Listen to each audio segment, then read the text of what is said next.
88, la frecuencia de la familia hispana. Bien, mis amados hermanos, muy buenos días y bienvenidos a este tiempo de estudio bíblico devocional. Su hermano Pastor Roberto Alfaro les saluda y les doy la cordial bienvenida. Estamos en el cierre de semana, una semana interesante, una semana con mucho texto. El libro de Levíticos, Vayikrat, en el capítulo 21 y todas las ordenanzas que tenemos respecto de los sacerdotes, de los hijos de los sacerdotes. Pasamos después de hablar la semana anterior acerca de sacrificio, purificación, la lepra, todo esto. Pero todos y cada uno de estos textos van absolutamente conectados uno con otro. Muy bien. En este cierre de semana quiero retomar, si puedo expresarlo de esta manera, el libro de Levítico en el que hemos trabajado y puntualmente lo hicimos ayer. De acuerdo a los mensajes que ustedes me envían, necesitamos evaluar nuevamente el libro de Levítico en el capítulo 23. A mi modo de ver muy personal, el libro de Levítico capítulo 23 es un texto que absolutamente, por favor escúcheme, absolutamente todo creyente debe leer una, dos y más veces, por lo menos las necesarias, hasta tanto haya revelación de Levítico 23 en su corazón. Para muchos es necesario leerlo una sola vez y más que suficiente. Otros lo leen y pareciera ser que el bombillo no prende. Pero para otros le dedican tiempo, lo escudriñan y el Espíritu, el Rúa, viene sobre sus corazones y viene esa iluminación. Así es que, por los mensajes que ustedes me enviaron, necesitamos entrar a Levítico 23 nuevamente. Así es que acompáñenme, por favor. Libro de Levítico, capítulo 23, dice la palabra: habló Yahweh a Moisés diciendo: habla a los hijos de Israel, por favor, con todo cariño, lo repito por enésima vez, porque se hace necesario claridad en este punto. Voy a ayudarles para que en la lectura el Señor dé la revelación a sus corazones. Observen, habla a los hijos de Israel. ¿Quiénes son los hijos de Israel? Todos entendemos en este siglo, en esta fecha, en este día, que los hijos de Israel que se mencionan aquí son los judíos. De hecho, cuando los judíos hablan de este versículo, ellos se refieren a ellos mismos. Habla a los judíos, pero no es así como la Torá lo dice, por favor. La Torá lo dice y lo estoy leyendo textualmente. Habla a los hijos de Israel y aquí se refiere a las 12 tribus de Israel. Por favor, dígalo conmigo, las 12 tribus de Israel. Entre esas 12 tribus está, por supuesto, incluida la tribu de Judá. La tribu de Judá es la que tenemos presente hoy en Israel y en muchas naciones visibles, que es la que conocemos como los judíos. Con respecto a los judíos, y hagamos un pequeño paréntesis aquí, es importante tener presente que conocemos al judío ortodoxo, es decir, al judío que aún no ha tenido la iluminación, la revelación del Mesías. Pero es muy común en nuestras naciones y en muchos lugares encontrar judíos. Encontramos judíos esparcidos por toda la faz de la tierra. De hecho, estamos en Estados Unidos de América, aquí en Carolina del Norte, en la ciudad de Cherryville. Y cuando hacemos un viaje, particularmente a New York, los hermanos que me están escuchando que son de New York saben, New York está poblado absolutamente de judíos.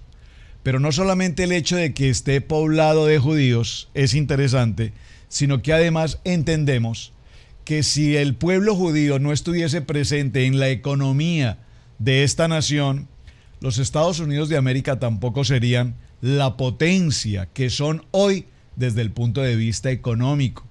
Los judíos en cualquier lugar de donde ellos pisan hay productividad, hay riqueza, eso no es un tema desconocido. Pero ¿qué sucede? Cuando nos referimos a este tipo de judíos, hablo particularmente de muchos de los que se encuentran en Nueva York, Recordemos que estos judíos son generación de generación de generación del pueblo judío original. Es decir, que en el caminar de nacer en América, de estar bajo las costumbres y las leyes de América, el idioma, las leyes, las tradiciones, en alguna manera muchos de ellos han perdido su origen, es decir, han eventualmente dejado de practicar el Shabbat, han dejado de hablar hebreo, muchos de ellos han dejado de leer la Torá y de ser practicantes, celebrantes de las leyes o de las fiestas solemnes que estamos viendo en Levítico 23. Por eso muchas veces, hace muy pocos días me encontré con una persona, unos hermanos, que vivieron en Nueva York por mucho tiempo y vinieron a radicar aquí en nuestra ciudad. Y les pregunté, ¿ustedes conocen judíos? Y dijeron, bueno, de hecho trabajamos con ellos muchos años. ¿Y cómo les fue con estos judíos? Y no me dieron una buena respuesta. Bueno, la verdad no nos fue muy bien. No pagan bien, son muy problemáticos. Nunca los vimos estudiar la Torá, nunca los vimos celebrar algunas de las fiestas que ustedes mencionan como las fiestas solemnes. Es importante que tengamos presente esto. ¿Por qué? Porque evidentemente muchos de los judíos que se han esparcido por tantas naciones se han asimilado. Por favor, dígalo conmigo, se han asimilado. Es decir, dejaron su tradición, su cultura, repito, el hablar hebreo, el estudiar la Torá, el practicar la celebración de las fiestas, lo perdieron en el camino. Tal vez lo único que conservan es la barba, la kipá, algunos detalles, pero realmente su espíritu, si puedo usar esta palabra, ya no está. Esto es típico. ¿Por qué? Nosotros, quienes venimos de otros países, América, aprendemos también a vivir en la cultura americana, a celebrar fiestas americanas que antiguamente no celebrábamos. Particularmente nosotros celebramos, por ejemplo, el 4 de julio, que en los Estados Unidos de América es el Día de la Independencia. En mi país la independencia es el 20 de julio y particularmente aquí no lo celebramos. Es un día normal, tal cual. Pero sí estamos celebrando el 4 de julio, que no es nuestra fiesta patria de independencia.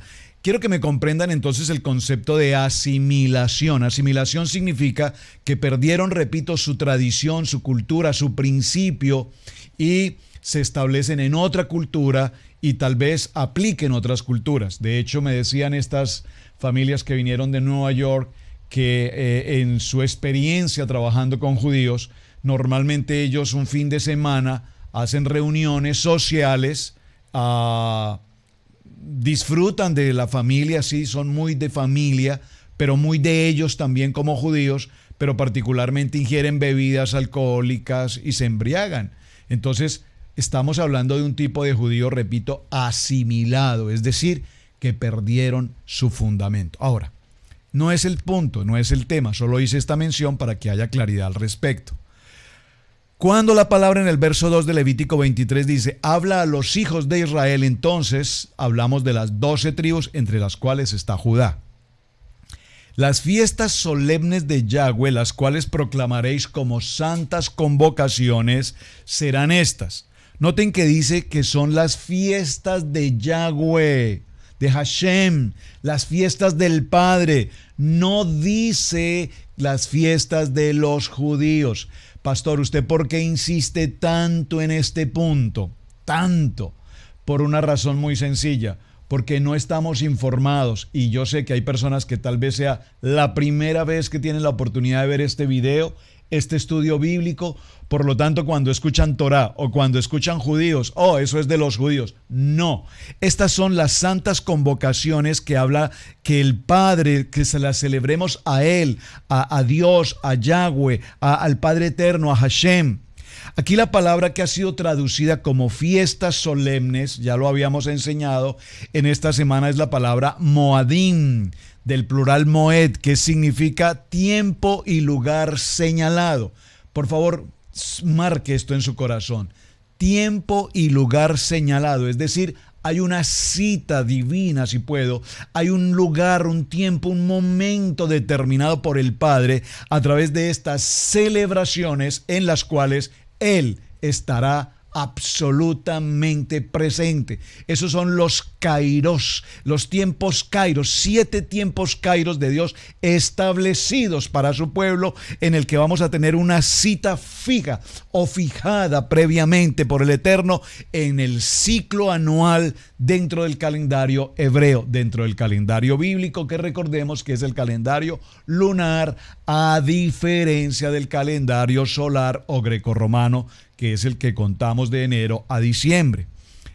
Vamos a ir al libro de los Salmos. En el Salmo 104, verso 19, está escrito: Él hizo la luna, atención, para las estaciones. El sol conoce el lugar de su ocaso. Aquí la palabra hebrea que ha sido traducida como estaciones es precisamente la palabra moadín. Recuerden qué significa la palabra moadín. Es la misma palabra que tenemos en Levítico 23, que hace referencia a ¿qué? A un tiempo y a un lugar establecido. Estoy en el Salmo 104 observando la misma palabra moadín, moed, que nos habla en el significado de un lugar, es decir, de una cita determinada. Es muy importante entonces, mis amados, comprender la base de la ordenanza que Dios nos entrega de los moadín, y que Yahweh nos indica que todo tiene comienzo a partir de una luna nueva. Recordemos que empezamos la celebración de Pesá en el tiempo de Pascua, la celebración de marcar con la sangre del cordero los dinteles de la puerta. Recordemos la historia de Egipto, recordemos qué pasó, toda la historia que ya estudiamos en Pesá. Importante. Es muy importante que recordemos la historia. Por eso en el mismo, cuando vimos la enseñanza de Pesá, uno de los aspectos de enseñar Pesá o Pascua o Passover es precisamente enseñarle a los niños qué sucedió en ese tiempo en Egipto, para que podamos comprender por qué es tan importante la celebración de Pesá. Lastimosamente, en la tradición o en la religión no se habla de Pesá. Se habla del concepto de Pascua, mas no se aplica como tal la celebración como debe ser. Se habla del tiempo de Semana Santa, se dice una expresión como Semana Mayor, en lo que realmente no hay nada de cierto en esto, porque sabemos que toda la celebración que se hace en la tradición no corresponde precisamente a lo que la palabra nos enseña. Entonces, vivimos una religión, practicamos una religión, pero no nos tomamos el tiempo de ir a la Biblia. Por favor, cuando les estoy hablando de la Biblia, les estoy hablando de la Biblia, la Biblia. Esta es la Biblia, su Biblia. Yo no le estoy diciendo que vaya a un libro en particular, distinto a la Biblia. Por favor, hermano, usted que me está escuchando hoy por primera vez, su Biblia. ¿Tiene usted su Biblia allí en casa? Por favor, abra su Biblia, vaya conmigo, libro de Levítico, capítulo 23. Y cuando estemos en el capítulo 23 y lea usted conmigo su Biblia, y aquí voy precisamente a tratar algo muy particular, porque es que mencionamos algunas expresiones como que mi Biblia es una Biblia cristiana. Yo puedo decir entonces que mi teléfono es un teléfono cristiano. No. El teléfono no es cristiano. Mi Biblia es un libro que tiene la palabra de Dios, la palabra santa, la palabra sagrada de Dios. Algunos tenemos, no, es que mi Biblia es la Biblia católica, o mi Biblia es mi Biblia no sé qué cosa, otra versión o lo que sea. Es la palabra de Dios, es la palabra de Dios. Por lo tanto, cuando visitamos a muchas familias que están en una religión o en la tradición, ellos lo primero que me dicen es: pastor, pero ¿usted va a leer de su Biblia? Yo puedo leer de mi Biblia, pero por supuesto, por favor, toma tu Biblia y lee conmigo Levítico 23 para el ejemplo que estamos tratando hoy. Y ellos se dan cuenta y dicen: wow, pero un momento, me doy cuenta que lo que usted está diciendo en su Biblia es lo mismo que está en la mía. Es que no hay dos Biblias, hermano. No hay dos versiones. Bueno, versiones hay muchas, pero el contenido bíblico es uno, la palabra es una. Entonces, a mí me gusta particularmente cuando visitamos familias que se encuentran en la iglesia tradicional, que ellos lean en su Biblia. Y por favor, no hay objetos o instituciones que tengan la condición de cristianos. Usted escucha: librería cristiana, colegio cristiano, restaurante cristiano. Por favor, no hay tal cosa. Es decir, yo no he visto el primer colegio cristiano. Yo no he visto el primer restaurante cristiano. Yo no he visto la primera compañía de construcción cristiana. Yo no he visto el primer avión cristiano. Entiéndame, por favor, a dónde quiero llegar. ¿Por qué estoy mencionando esto? Porque el tema que estamos tratando en el transcurso de esta semana, Levítico, en las ordenanzas que el Padre nos entrega, hemos visto la importancia de diferenciar lo limpio, lo santo, lo kadosh, de lo profano, de lo inmundo, de lo impuro. Y lastimosamente con tanta frecuencia nosotros profanamos, ofendemos, deshonramos el nombre de nuestro Dios Todopoderoso. Entonces es típico encontrar, quisiera dar un nombre y no quiero por favor herir susceptibilidades, no me malinterprete por favor, estoy hablando en el espíritu y en el poder de una palabra, pero nosotros colocamos Colegio Cristiano Adonai, y que estamos dando el nombre a un instituto, a una entidad, un nombre que es nombre sobre todo nombre. Usted me está entendiendo. Y esto, aunque parezca irrelevante, es una manera de cómo profanamos el nombre que es sobre todo nombre. Es más, usted recordará cómo incluso el pueblo judío no se atreve ni siquiera a pronunciar el nombre. Una vez más, si está escrito, bueno, permítame, vino a mi mente en este momento una historia. Visitando alguna vez una congregación a la que nos habían invitado a mi esposa y a mí a compartir una palabra, me causó curiosidad un edificio muy moderno, muy elegante, muy bien presentado, unas instalaciones excelentes. Y pude notar al ingresar a este sitio que en la puerta de entrada habían alfombras muy bonitas, tapetes de entrada en las puertas. Y en esas alfombras, como usted seguramente lo ha visto en las empresas, es muy natural, no es muy de costumbre que en las compañías, cuando se colocan las alfombras, colocan a su vez el nombre de la compañía. Compañía Eléctrica Cherryville, estoy diciendo algo. Compañía Eléctrica Carolina del Norte. Colocan en las alfombras el nombre de la empresa o de cualquier otra compañía, cualquiera que sea. Para mi ejemplo. Y yo noté al momento de ingresar al templo que sobre las alfombras estaba el nombre de esta congregación. Iglesia Cristiana y el nombre de Dios allí.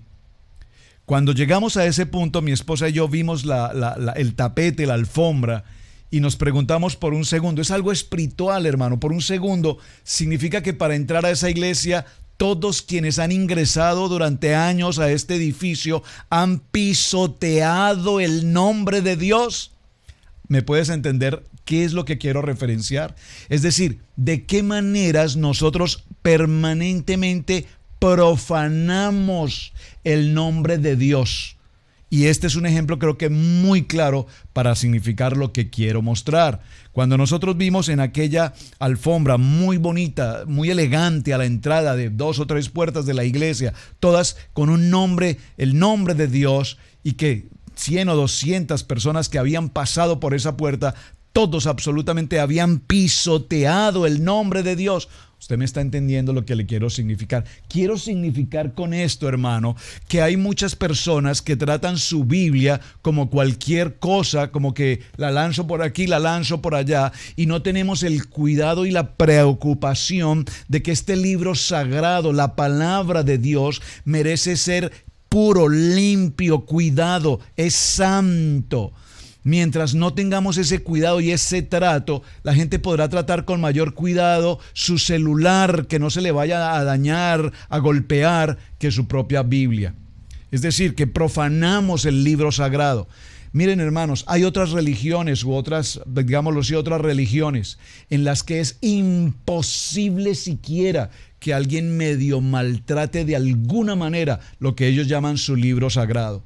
Pero nosotros los creyentes, lo que vemos en Levítico 23, que nos da las ordenanzas y nos indica los misbot y nos indica cuáles son las instrucciones, y pareciera ser que todo esto lo pasamos tan desapercibido, sin darle ninguna importancia y sin darle ningún valor a la honra, el respeto respeto. Esto es lo que nos dice esta semana nuestro texto. Emor, diles a los hijos de Israel, diles, ¿qué les dices? Diles a los hijos de Israel que estas fiestas solemnes, las fiestas solemnes de Yahweh, las cuales proclamaréis como santas convocaciones, serán estas.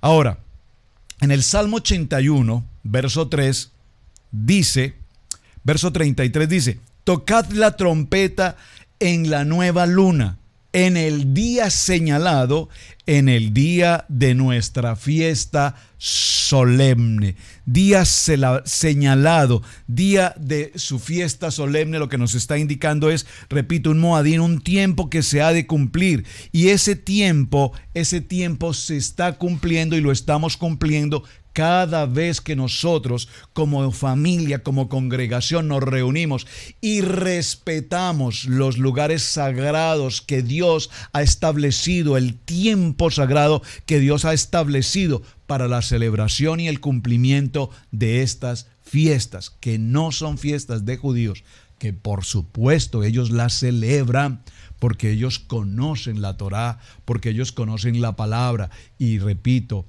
hoy voy a mencionarlo, ¿saben? Esta mañana me sucedió algo muy particular. Gloria a mi Padre, que es tan bello en todo cuanto nos permite. Me crucé con un hermano en el camino, hoy en alguna actividad, y me dijo: pastor, de verdad estoy muy agradecido por su devocional. Yo soy pastor, he pastoreado por varios años, pero les soy honesto, no tenía claridad en cuanto a la palabra Torá. Cuando yo empecé a ver su devocional y escuché que usted hablaba de la Torá, la verdad, lo primero que pensé en mi corazón, el pastor Alfaro ahora está con los mesiánicos, se hizo mesiánico. Pero cuando hicimos la claridad de que Torá son los primeros 5 libros de la ley, Génesis, Éxodo, Levítico, Números y Deuteronomio, que tanto repito, vino a mí una palabra que me reargulló profundamente, porque había pronunciado con mi boca una palabra hiriente. ¿Qué sale de tu boca? Recuerda, de nuestros labios, de nuestro ser, de nuestra vida, de nuestro diario vivir, tenemos que vivir en lo limpio, en lo puro, y no profanar el nombre que es sobre todo nombre. De tal manera que cuando la palabra nos menciona día de reposo, el Shabbat es santo, y es santo porque la palabra así lo indica, y debemos cumplir con la ordenanza. ¿Saben? Escucho a través de Red Élite Internacional con las mujeres en esta preciosa campaña, extraordinaria campaña de 50 días de oración por los niños. Ese 50 tiene un propósito. Recuerden que después de Pesá empezamos a contar lo que llamamos el Omer, 50 días. Vamos para el día 34 precisamente ahora. ¿Y qué encontramos? Que al día 50 vamos a tener la celebración, Levítico 23, la celebración de Shavuot, la celebración del tiempo, una de las celebraciones más importantes del año, si no la más importante. Día sagrado, día santo. Vamos a entrar a una celebración, ese tiempo maravilloso, extraordinario del Yom Kippur, el tiempo del perdón, ese tiempo maravilloso.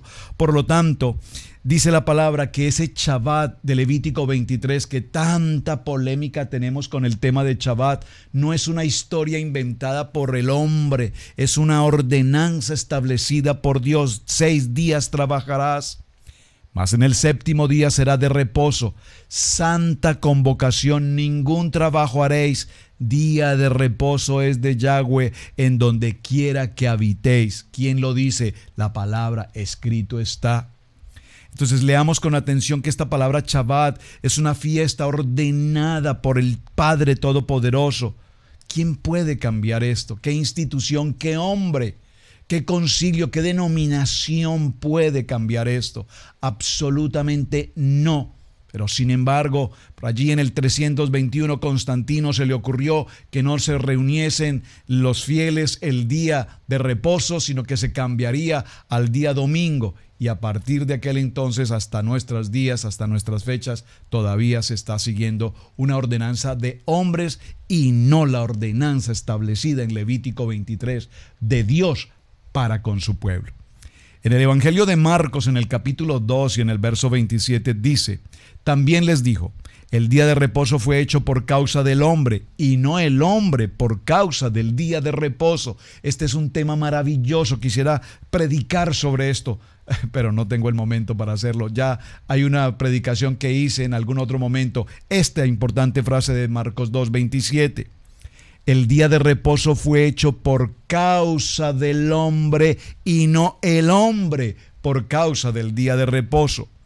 El Eterno entonces conoce su creación y el hombre debe descansar y dedicar este día a su Creador. Este es el día en el que estudiamos la palabra. Este es un día que tenemos reposo, literalmente. Reposo estudiando la palabra, meditando la palabra, amando la palabra. Así es que en todo este proceso que estamos viendo de Shabbat y de las fiestas del Eterno y los Moadín que Dios nos ha establecido, mis amados, vemos que estas fiestas, estas santas convocaciones tienen tiempos. En el mes primero, a los 14 del mes, entre las 2 tardes, Pascua es de Yahweh, es decir, la celebración de Pesá. Luego dice el verso 6, y a los 15 días del mes, de este mes, es la fiesta solemne de los panes sin levadura a Yahweh. 7 días comerás panes sin levadura, pan sin levadura, el matzá. Y el verso 11 dice, y el sacerdote mecerá la gavilla delante de Yahweh para que seáis aceptos. El día siguiente, el día de reposo, la mecerá. Este es el tiempo de las primicias, el tiempo de los primeros frutos. La mayoría de las congregaciones celebran un tiempo de primicias, pero un tiempo de primicias que no tiene nada que ver con la celebración de Levítico 23, sino un tiempo de primicias que tiene que ver con el principio de año, con ofrendas de principio de año y otras cosas que no es precisamente lo que Levítico 23 enseña. Por favor. Verso 16, al día siguiente del 7º día de reposo contaréis 50 días. Este es el tiempo de Omer.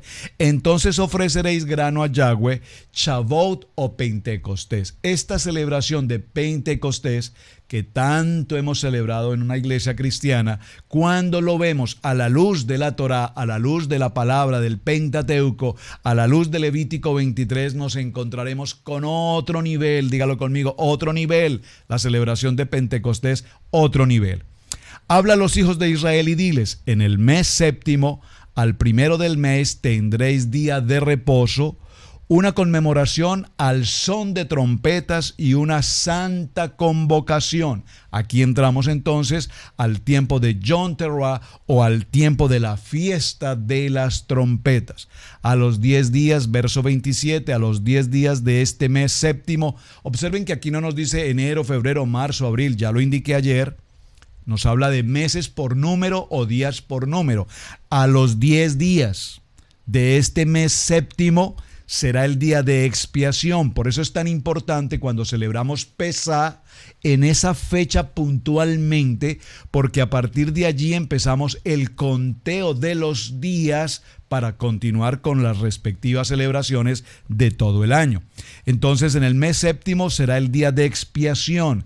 Tendréis santa convocación y afligiréis vuestras almas y ofreceréis ofrenda encendida a Yahweh. Y este es el tiempo de Yom Kippur, un tiempo maravilloso, un tiempo de perdón.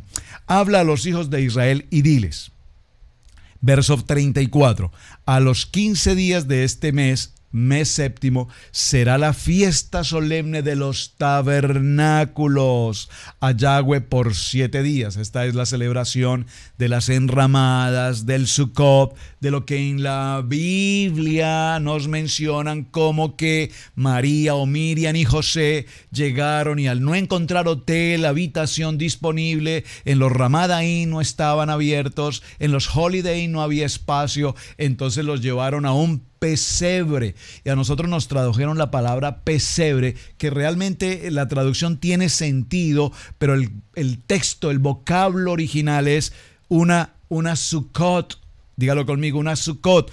Por eso dice la palabra, entonces a los 15 días de este mes 7º será la fiesta solemne de los tabernáculos a Yahweh por 7 días, el tiempo de Sukkot o tiempo de los tabernáculos. Esto, por supuesto, además es tan importante porque nos permite establecer sí o sí que la fecha del nacimiento del Mesías precisamente no fue ni el 24 ni el 25 de diciembre. Corresponde con esta fecha, que es la fiesta de Sukkot o la fiesta de las enramadas. Así habló Moisés a los hijos de Israel sobre las fiestas solemnes de Yahweh. Este es el tiempo y quise tomarme, repito, estos minutos hoy en el cierre de semana, porque para mí en lo personal, y espero haberles podido transmitir el mensaje, es tan extraordinariamente importante que así como conocemos todos los mandamientos y ordenanzas de Levítico en cuanto a la purificación, en cuanto a cada uno de estos procesos, tengamos presente las fiestas solemnes de Yahweh. Mis amados, Shabbat Shalom, su hermano Pastor Roberto Alfaro les saluda. Bendiciones, muchísimas gracias por compartir el video y gracias por sus mensajes. Bendiciones.